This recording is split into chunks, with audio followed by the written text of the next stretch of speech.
gonioscopy. Dr. Talveer is an alumni of the RP Center AIMS, and she is currently the assistant professor at the Government Medical College, Patiala. Over to you, Dr. Talveer. Ma'am, is my screen visible? Not yet. Yes, we can see you. Could you start sharing? Yeah, yes. It's now visible. You can just make it full screen. Okay.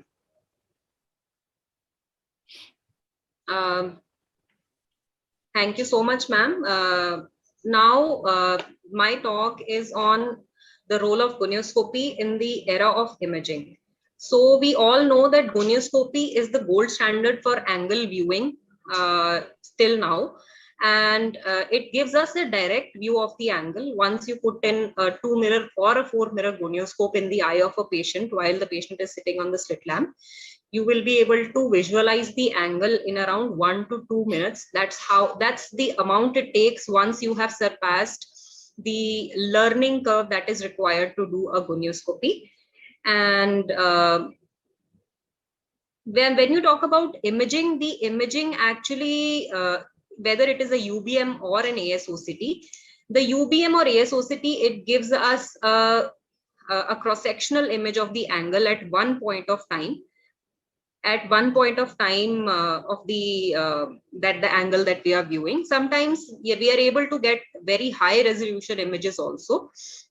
So this is a video. On the right hand side is actually a video. Just a minute. This is a video of the KCA OCT, which is actually a 360-degree angle viewing OCT, which we have nowadays. And this is a patient where there was a dip in the angle structures. And while we actually did gonioscopy, there was a foreign body which was lodged in the angle because the patient had a hammer chisel injury. So gonioscopy helps us to view the angle directly, and we are able to see all the pathologies inside the angle. Then if we talk about what is the important landmark while we do gonioscopy or while we do the imaging, scleral spur is a very important landmark. But in various studies, it has been shown that in imaging, the scleral spur, which is a point where the ciliary body attaches itself to the inside of the sclera, this might not be visible in up to 30% of the patients, especially in angle closure glaucomas.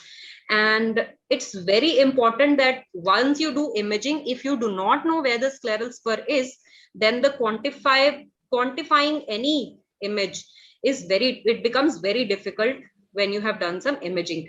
While on gonioscopy, also the scleral spur is usually visible unless it is a angle closure or there is a iridotrabecular contact that is actually present in the angle.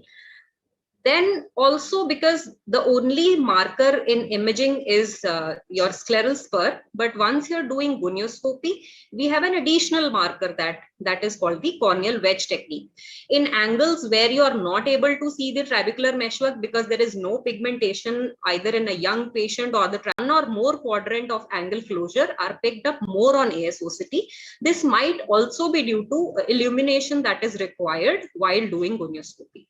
Then we have also come up with the exact parameters which are associated with development of acute angle closure or angle closure glaucomas. Also, in recent articles, it has been told that ASOCT can actually predict the incidence of gonioscopic angle closure. Why? Because ASOCT tends to pick up angle closure earlier, but it does not actually have any benefit in terms of managing the patients, because if you are picking up patients before they even develop the primary angle closure suspect, even then in 90% of the patients, we will not be doing YAG-PIs in those people. Also, we have divided angle closure suspect and angle closure glaucoma into categories based on the imaging, but this imaging, it only tells us what is the exact mechanism of angle closure, and according to that mechanism, especially people who have large iris areas, they can undergo laser iridoplasty. So if we have to talk about it in angle closure, the Imaging, it tells us exact mechanism of why angle closure is happening, but gonioscopy mostly in 90% of people gives us that information. When we talk about photopic and scotopic imaging, the imaging in gonioscopy is much more precise, although photopic and scotopic imaging is also done on imaging on ASOCT also, which also tells us that the angle opening and closing is much more in normal patients than chronic angle closure glaucoma.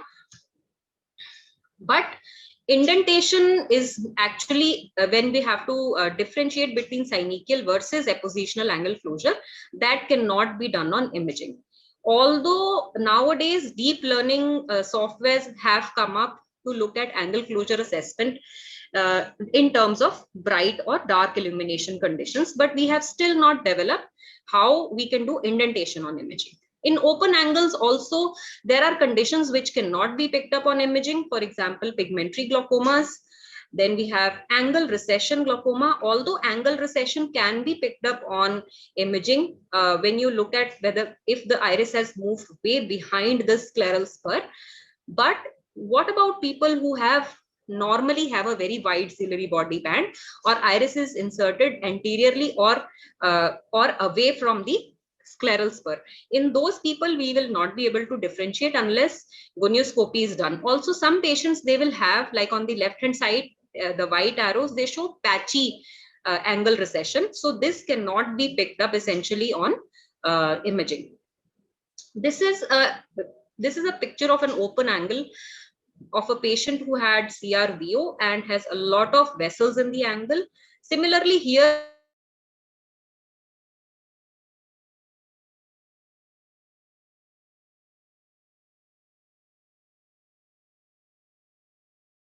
so it's very essential to learn gonioscopy and have a good grip on it.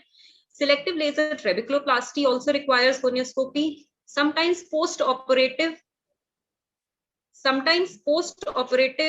evaluation also requires gonioscopy. But imaging has a clear advantage on people who have corneal opacities, where we cannot assess the angle with the help of gonioscopy. So the role of imaging and the role of gonioscopy are actually different when it comes to ophthalmology.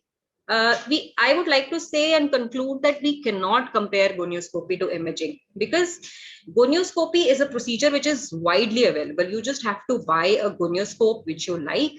It would be a 2-mirror gonioscope where you need to put coupling fluid, or it could be a 4-mirror gonioscope where you do not need coupling fluid.